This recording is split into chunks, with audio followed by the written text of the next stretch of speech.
रमेश कांबळे, आमचा गट नंबर आहे 4746 हा सर्वे नंबर आहे आमचा। ह्या सर्वे नंबरमध्ये आमची बाधित शेतकरी 5 ते 7 एकर जमीन आमची स्वतःची बाधित होणार आहे।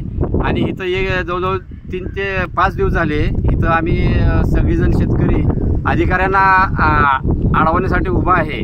तरी अधिकारी आम्हाला काल आम्ही त्यांना चेतावणी दिली की बाबांनो, तुम्ही आमच्या जर समजा गट नंबरमध्ये तुम्ही आला असा किंवा मोजायला उद्यापासून जर आला असा तर आम्ही ह्या दांडक्यान तुम्हाला फोडून काढू, हे आम्ही काल त्यांना चेतावणी दिली। या उद्देशाने ते काय आज आमच्यापाशी आले नाहीत, पोचले नाहीत। तरी सुद्धा जर उद्याला जर आली तरी सुद्धा आम्हाला ह्याच पद्धतीने आम्ही त्यांना उत्तर देऊ। त्यामुळं त्या अधिकाऱ्यांना आम्हाला एवढंच सांगायचं आहे की आमच्या शेतात तिने मुजरीला अजिबात यायचं नाही। गेली 5 दिवस आम्हाला दमवले।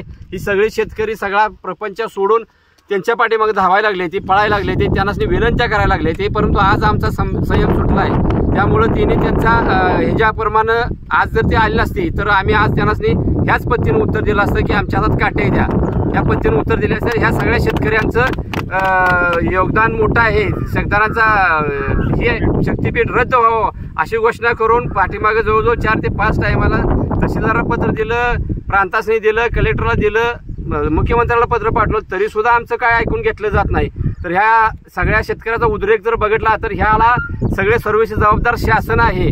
जर समजा ह्यातनं काय जर कायदा व्यवस्था बिघडला किंवा काय झालं तर ह्याला आम्ही शेतकरी कोण जबाबदार नाही, आमचा संयम सुटलेला आहे।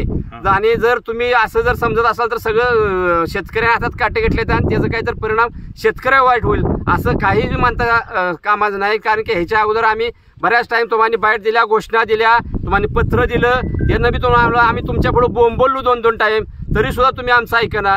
ह्याच्यापेक्षा वाईट काही नाही। शेतकरी हातात आता दांडका आहेत, तुम्ही कधीही या, आम्ही ह्याच पद्धतीने उत्तर देऊ, हेच आमचं सांगणं आहे ह्या शेतकऱ्याच्या वतीनं।